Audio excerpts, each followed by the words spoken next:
Selamat pagi Bapak Ibu Saudara yang terkasih di dalam Tuhan. Kembali bersama dengan saya Pendeta Lintang Anggraini di Pagi Menyapa. Saudara, bersama dengan alam ini, mari kita menyatukan diri dan kehidupan kita untuk ada di sekitar firman Tuhan, yang kita harapkan sungguh bahwa firman Tuhan ini juga akan memberikan kesegaran untuk kehidupan kita, mengawali apa yang menjadi tugas, karya, pekerjaan, dan pelayanan kita hari ini. Mari kita berdoa, menyiapkan diri kita, biarlah Roh Kudus boleh menerangi setiap kita.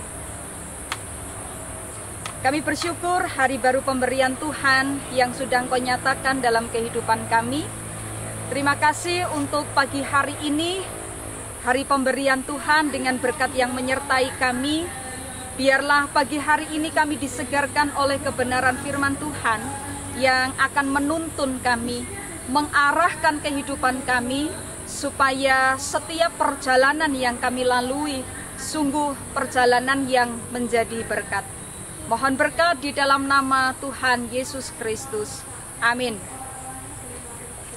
Bapak Ibu Saudara yang terkasih di dalam Tuhan, surat Paulus kepada jemaatnya di Efesus. Mari memperhatikan Efesus 2 ayatnya yang ke-10. Efesus 2 ayat yang ke-10. Karena kita ini buatan Allah, diciptakan dalam Kristus Yesus untuk melakukan pekerjaan baik yang dipersiapkan Allah sebelumnya. Ia mau supaya kita hidup di dalamnya. Karena kita ini buatan Allah, diciptakan dalam Kristus Yesus untuk melakukan pekerjaan baik yang dipersiapkan Allah sebelumnya. Ia mau supaya kita hidup di dalamnya. Bapak Ibu Saudara yang terkasih di dalam Tuhan, sadar atau tidak, menyadari atau tidak bahwa dalam perjalanan kehidupan, setiap kita dikendalikan oleh sesuatu. Setiap kita, perjalanan kita ini dikendalikan oleh sesuatu. Ada banyak keadaan, mungkin juga ada banyak nilai, ada banyak emosi yang mengendalikan kehidupan kita. Mari kita sejenak melihat apa yang biasanya terjadi dalam kehidupan kita. Saudara, setiap kita pernah melakukan kesalahan, karena memang kita bukanlah orang yang sempurna. Dan rasa bersalah itu seringkali menjadi pengendali dalam kehidupan kita. Saya melakukan kesalahan, mungkin orang lain sudah memberikan maaf kepada kita, tetapi saya sendiri belum bisa berdamai dengan diri saya sendiri. Saya belum bisa memaafkan diri saya sendiri. Saya terus terlarut dengan persoalan kesalahan-kesalahan saya. Nah, saudara, kalau itu yang terjadi, bukankah kesalahan kita atau rasa bersalah kita yang mengendalikan kehidupan kita? Masa lalu kita dengan apa yang pernah terjadi, yang pernah kita lakukan itu mengendalikan kita untuk kita berjalan menuju kepada masa depan. Masa lalu itu nggak bisa kita ubah, tapi masa depan ke sana kita bisa menatanya lebih baik. Apa yang terjadi, ya oke lah yang itu pernah terjadi. Kalau toh kita bersalah, mari belajar untuk memberikan maaf, untuk berdamai pada diri kita sendiri, supaya rasa bersalah itu tidak mengendalikan kehidupan kita, sehingga kita tidak bisa berjalan ke sana. Mungkin itu yang terjadi. Atau dalam perjalanan kehidupan ada gesekan. Kita pernah bertemu dengan benturan. Sering yang terjadi, mungkin saya tersinggung, atau mungkin juga orang lain yang tersinggung. Kita menjadi marah, dan ketika marah itu dipelihara dengan baik, bisa jadi dendam di dalam diri kita. Nah, saat kita berpegang pada yang namanya dendam, yang namanya luka-luka batin, dan kita tidak bisa untuk melupakannya, Saudara, disitulah kita sedang dikendalikan oleh rasa dendam, oleh kemarahan kita. Nah, saudara, bukankah melepaskan penderitaan mereka melalui pengampunan? Bukannya melepaskan penderitaan mereka melalui pengampunan, mereka mengorek-orek kita, mereka mencoba untuk mengembalikan apa yang menjadi luka di dalam diri kita. Dendam itu selalu menyakiti kita sesungguhnya lebih dari orang lain yang menyakiti kita. Mereka yang menyakiti kita di masa lalu tidak dapat terus menyakiti kita, kecuali memang kita terus berpegang pada apa yang kita rasakan, dendam-dendam yang kita rasakan. Sekali lagi, seperti contoh yang pertama, bahwa masa lalu adalah masa lalu dan kita tidak bisa mengubahnya. Belajar dari masa lalu dan kita melepaskannya. Saudara, disadari atau tidak bahwa kehidupan kita dikendalikan oleh, ketika kita mengakui dengan keterbatasan dalam kehidupan kita, kita tidak bisa melihat jelas jauh ke depan apa yang akan terjadi di depan sana, lalu kita merasa khawatir, lalu kita merasa was-was, kita cemas, dan ketika itu mengepung kehidupan kita, pastilah yang namanya ketakutan itu muncul. Nah, disinilah sadar atau tidak, seringkali kehidupan kita dikendalikan oleh rasa takut.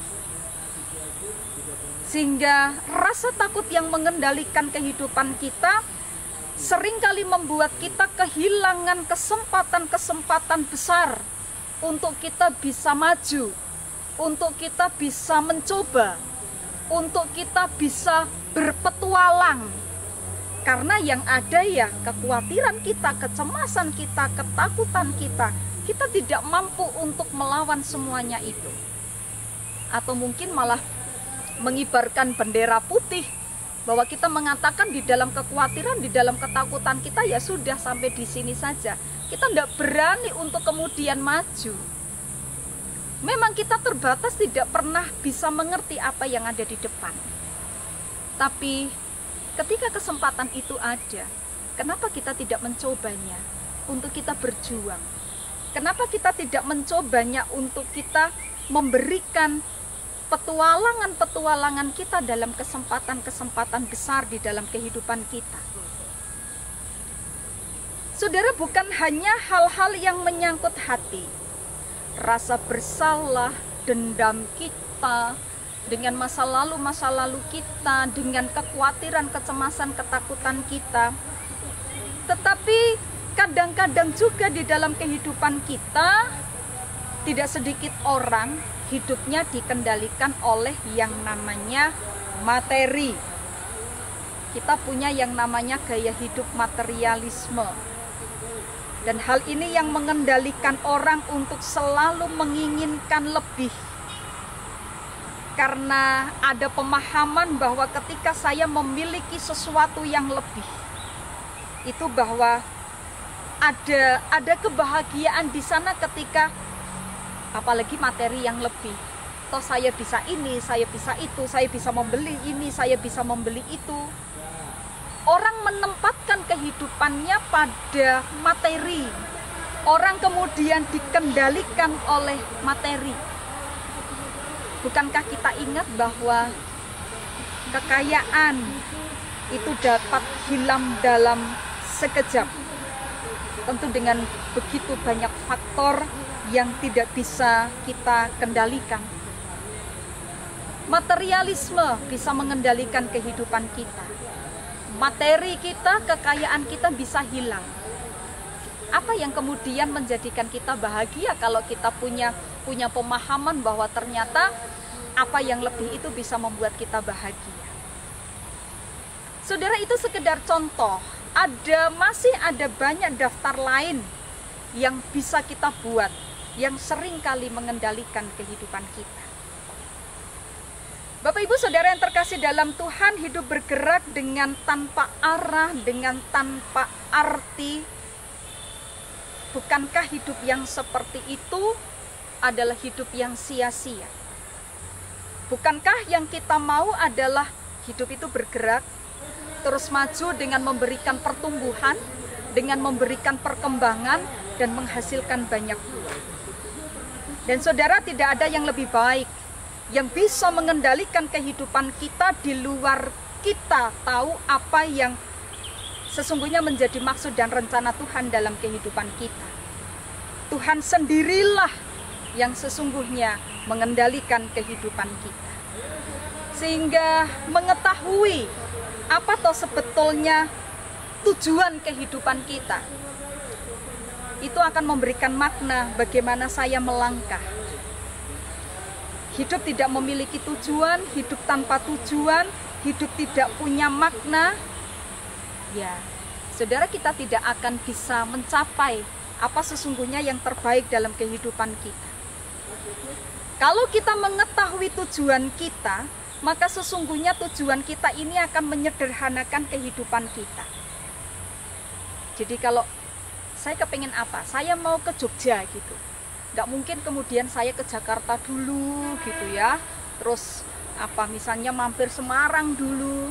Saya ke Jogja, ya saya akan Jogja jalannya kalau saya dari Purworejo bisa lewat Pates, kemudian langsung ke Jogja.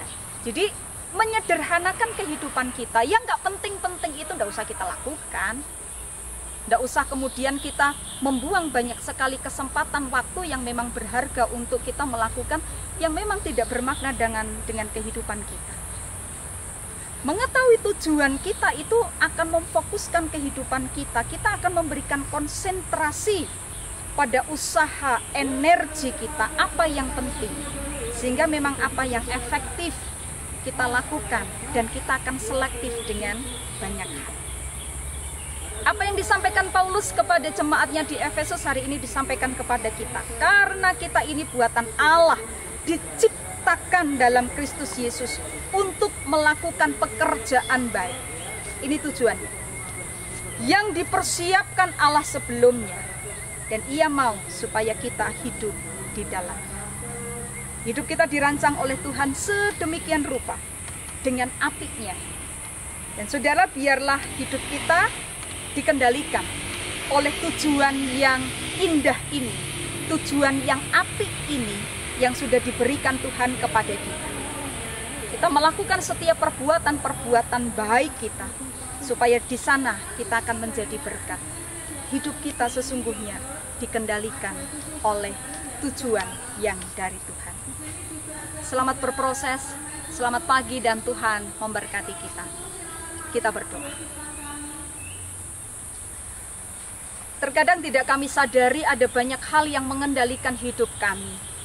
Rasa bersalah kami, dendam kami, masa lalu kami, sehingga kami tidak bisa melangkahkan kaki kami menuju ke depan. Apa yang baik, bahkan apa yang terbaik menurut rancangan-rancangan. Terima kasih ya Allah, sapaanmu pagi ini mengingatkan kami bahwa kami adalah buatan-buatan Allah diciptakan oleh Tuhan dengan maksud dan tujuan yang sudah Engkau tetapkan dengan sangat istimewa. Biarkan kami mengendalikan kehidupan kami dan tujuan-Mu itu mengendalikan kehidupan kami. Supaya segala sesuatu yang terjadi dalam hidup kami, yang kami kerjakan adalah sesuatu yang baik untuk kemuliaan nama Tuhan dan kami pun bisa menjadi berkat. Kami menyerahkan hidup kami dikendalikan oleh maksud dan tujuan dari Allah. Di dalam Kristus kami berdoa. Amin. Saudara, kiranya kasih karunia Tuhan Yesus Kristus dan kasih Allah di dalam persekutuan Roh Kudus menyertai kita semua. Amin.